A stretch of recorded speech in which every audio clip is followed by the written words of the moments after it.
thank you. Oh, thank you.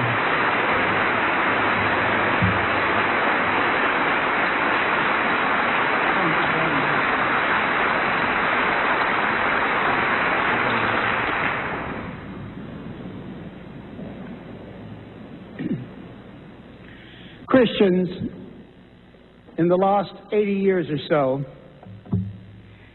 have only been seeing things as bits and pieces, instead of seeing things which are gradually begun to trouble Christians and others also of goodwill, such as over-permissiveness, pornography, the problem of the public schools, the breakdown of the family, abortion, infanticide, the killing of newborn babies, the increased emphasis upon the euthanasia of the old, many, many other things. They have seen these as isolated bits and pieces instead of understanding that they are the natural outcome of a change from a Christian worldview to a humanistic one. All these things and many more are only the results. We may be troubled with the individual thing, but in reality, we are missing the whole thing if we do not see each of these things and many more as only symptoms of the deeper problem. And that is a change in our society, a change in our country, a change in the Western world, from a Judeo-Christian consensus to a humanistic one. That is, instead of the final reality that exists, being the infinite Creator God, instead of that which is the basis of all reality, being such a Creator God, now, largely, all else is seen as only material or energy, which has existed forever in some form, shaped into its present complex form only by pure chance. And I want to say to you, those of you who are Christians, or even if you're not a Christian and you're troubled about the direction that our society is going in, that we must not concentrate merely on the bits and pieces, but we must understand that all these dilemmas come on the basis of moving from the Judeo-Christian worldview, that the final reality is an infinite personal Creator God, over into this other reality, which let me again speak of what it is, and that is that final reality is only energy or material in some mixture of form, which has existed forever and which has taken its present shape by pure chance. The word humanism should be carefully defined. We should not just use it as a flag, as what the younger people might call a buzzword. We must understand what we're talking about when we use the word humanism. Humanism means that man is the measure of all things. Man is the measure of all things. If this other final reality of material or energy, shaped by pure chance, is the final reality, it gives no meaning to life. It gives no value system. It gives no basis for law. And therefore, in this case, man must be the measure of all things. So humanism, properly defined, in contrast to, let us say, the humanities or humanitarianism, which is something entirely different, and which Christians should be in favor of, both of these others. Humanism, being the measure of all things, comes naturally, mathematically, inevitably, certainly, if indeed the final reality is silent about these values, man must generate them from himself. So humanism is the absolute certain result if we choose this other final reality and say that is what it is. You must realize that when we speak of man being the measure of all things under the humanist label, The first thing is that man has only knowledge from himself, that he being finite, limited, very faulty in his observation in many things, yet nevertheless has no possible source of knowledge except what man, beginning from himself, can find out by his own observation. Specifically, in this view, there is no place for any knowledge from God. But it is not only that man must start from himself in the area of knowledge and learning, but any value system must come arbitrarily from man himself by arbitrary choice. And more frightening still, in our country, at our own moment of history, is the fact that any basis of law then becomes arbitrary, merely certain people making decisions as to what is for the good of society at the given moment. Now, this is the real reason for the breakdown in morals in our country. It's the real reason for the breakdown in values in our country. And it is the reason that our Supreme Court now functions so thoroughly upon the fact of arbitrary law. They have no basis for law that is fixed. Therefore, like the young person who decides to live hedonistically upon their own chosen arbitrary values, society is now doing the same thing legally. There are certain few people come together and decide what they arbitrarily believe is for the good of society at the given moment, and that becomes law. The worldview that the final reality is only material or energy shaped by pure chance, inevitably, that's the next word I would bring to you, inevitably, mathematically, with mathematical certainty, brings forth all these other results, which are in our country and in our society, which has led to the breakdown in the country, in society, and which are its present sorrows. So if you hold this other worldview, you must realize that it is inevitable that we will come to the very sorrows of relativity and all these other things that are so represented in our country at this moment of history. It should be noticed that this new dominant worldview is a view which is exactly opposite from that of the founding fathers who founded this country. Now, not all the founding fathers of this country were individually, personally Christians. That certainly is true. But nevertheless, they founded the country on the base that there is a God who is the creator. Now I come to the next central phrase, who is the creator who gave the inalienable rights.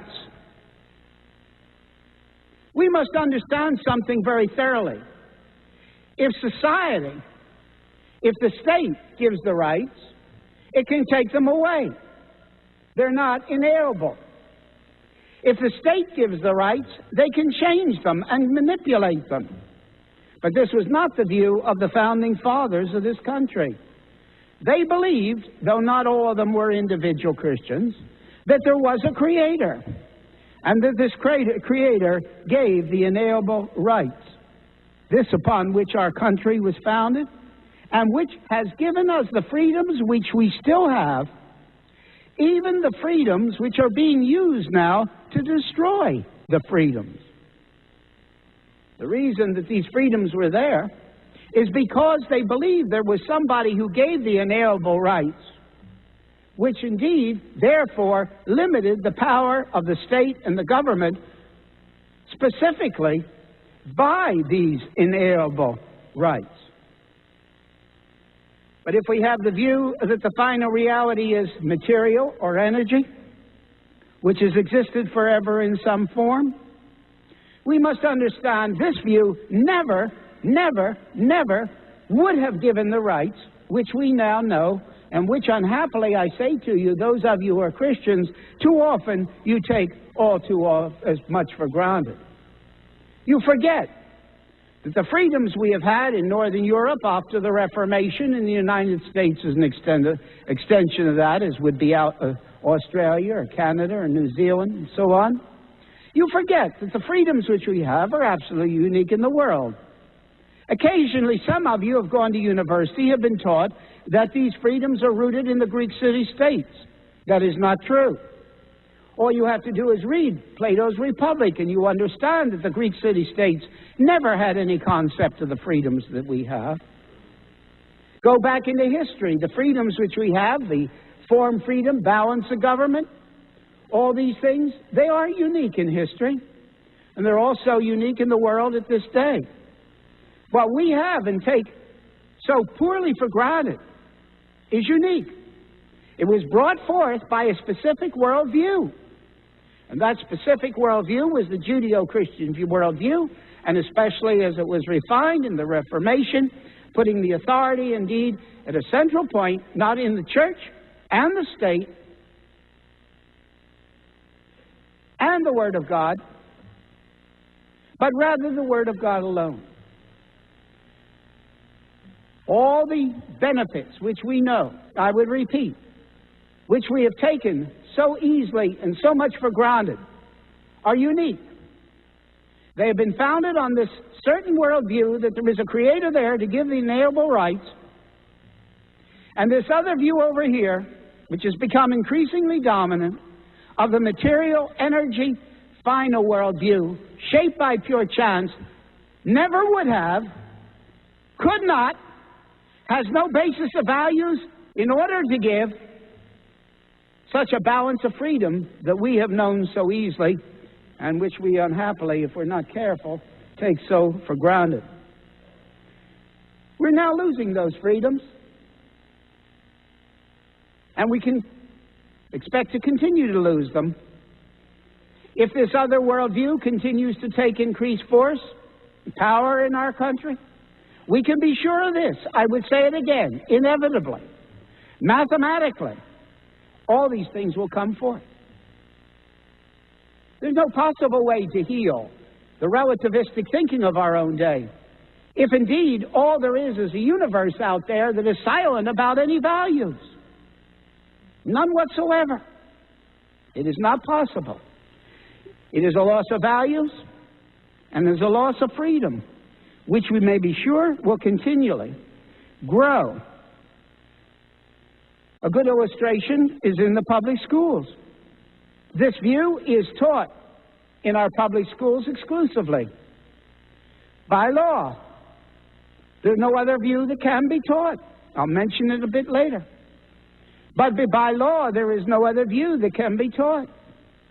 By law, in the public schools of the United States of America in 1982, legally there is only one view of reality that can be taught. And that is that the final reality is only material energy shaped by pure chance. It is the same with the television programs.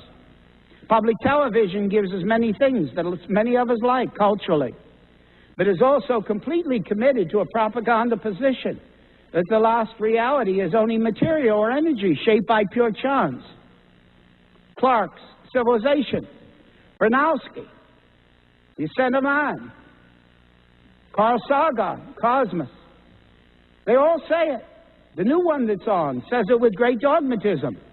There is only one final view of reality that's possible, and that is that final reality is material or energy shaped by pure chance. There's about us on every side, and especially the government, and especially the courts, have become the vehicle to force this anti-God view on the total population. It's exactly where we are. The abortion ruling is a very clear one. The abortion ruling, of course, is also a natural result of this other worldview, because with this other worldview, human life, your individual life, has no intrinsic value.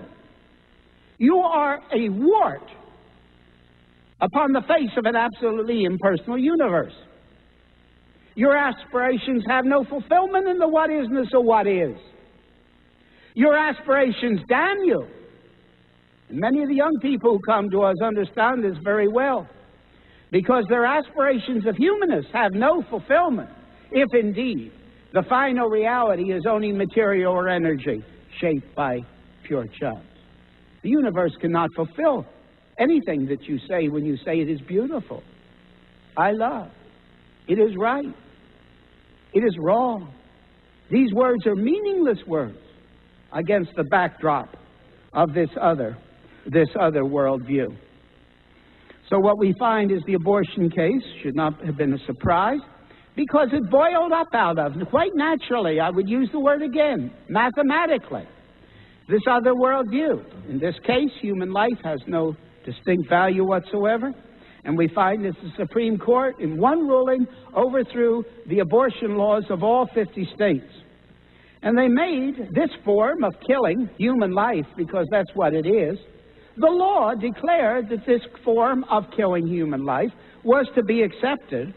And for many people, because they had no set ethic, when the Supreme Court said that it was legal, for many people in the intervening years it has become ethical.